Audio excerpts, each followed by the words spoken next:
those of you who don't understand the question, she's talking about Ashwatthama. At the end of the war, a terrible war, that everybody on both sides were disgusted with themselves and everybody for having perpetuated such a war. After killing nearly 100,000 people in those days when the population was not even 10% of what is today, Ashwatthama didn't stop there. Out of his anger, he went out and killed children who were sleeping. Children were sleeping and he went and slit all their throats as revenge for what he felt was unfair. Maybe unfair, but this is what he did. So Krishna did not curse him with death. He said, I curse you with immortality. You must be with this guilt for always.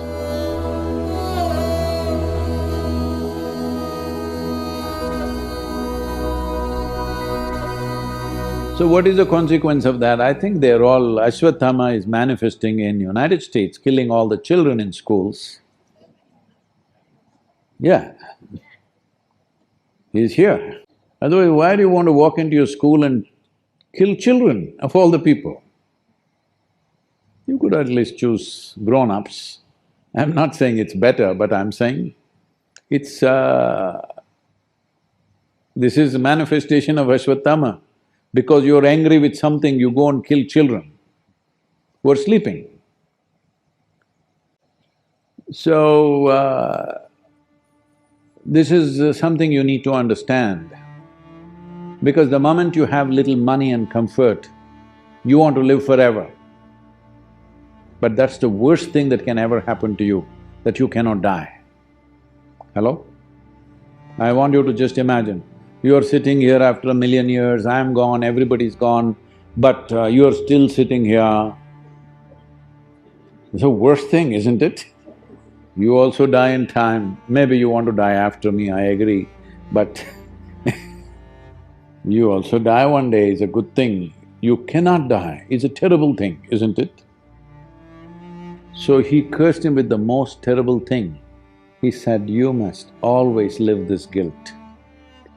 So you need to understand when Krishna speaks even about himself, when he says me, he's not talking about him as a person, he's talking about him as a quality, him as a consciousness.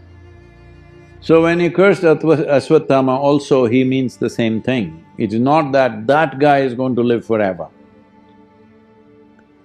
Says those who do this kind of an act out of something that you're angry about, resentful about, you go on children who are sleeping, you go and kill children who are sleeping. Such people must suffer always, because there are many things among human beings. When a war happens, you kill.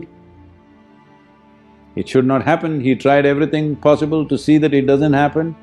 Once it happened, he said, better fight. You can't go to the battlefield and say, I won't fight. You should not go to battlefield. Once you go there, you got to fight. So he said, fight. They fought, everybody killed each other, so many people died. Great heroes fell, good people died, bad people died, all kinds of people died. When it's over, you go and kill children. Such a man should suffer for always, that is the curse. Because there are some things which are not good, but you still do because you're caught in situations. This is after the situation is over, because you've lost. If you had won the war, you wouldn't have done it. Because you lost the war and you're full of resentment, you go and kill the children. That's not… that you must suffer for always. The immortality is not for the man, but for the suffering that it causes within you. You may do it, you may take another life, but you go through enormous amount of suffering. That must continue for you always, that's what he's saying. Because this is the nature of life. There are many things we can do, but if you unscrew certain things, then important things will collapse. That's what he's trying to say. See, all of us have fought the battle, we've killed, we've done many things, we've cheated each other a little bit, done all kinds of things. But still, it's a man's world. When the war is over, you step back, somebody won, somebody lost. Step back from that because it's over. No, now I go in the night and kill the children, your children who are sleeping. They were not protected because nobody imagined somebody will come and kill children in their sleep. Otherwise, they would have put soldiers around. They did not put because they thought, who will kill the children? War is over. So, if you become overly resentful, overly suspicious, you will end up doing such things. This happened.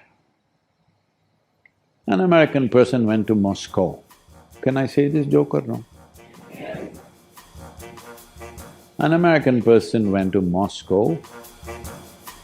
Because you watch so many Hollywood movies, Moscow means when you get off the airport, KGB will be following you right, left, center, everywhere agents standing and glaring at you, you know, because your whole psyche is from the Hollywood.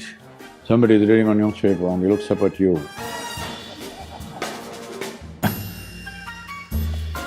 Everything is suspicious. The taxi driver is an agent, everybody is an agent. So with this psyche, he went to Moscow, landed and being suspicious of everything, then he went to his hotel room, then he looked all around, maybe it's all bugged, you know.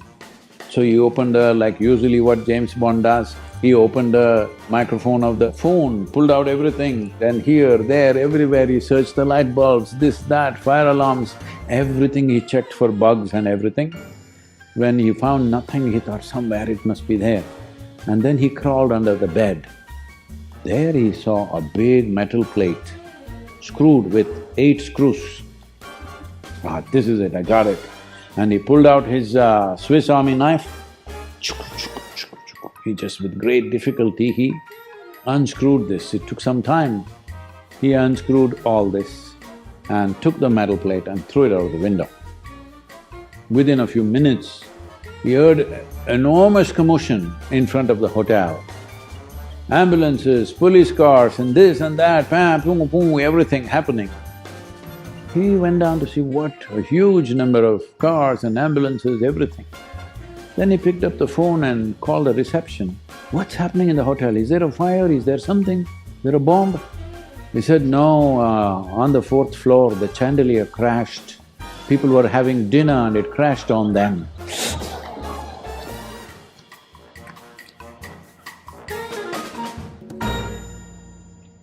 So, Krishna is saying, don't touch certain screws. If you touch those screws, things will crash upon you for good. So he's not giving a relief to Ashwatthama. For all others who fought against him, who did terrible things in their lives, he said, okay, as a man, you got angry, you got hateful, you did something. All right, there's a way for you. But he said, for this guy, there is no way, he has to live it forever.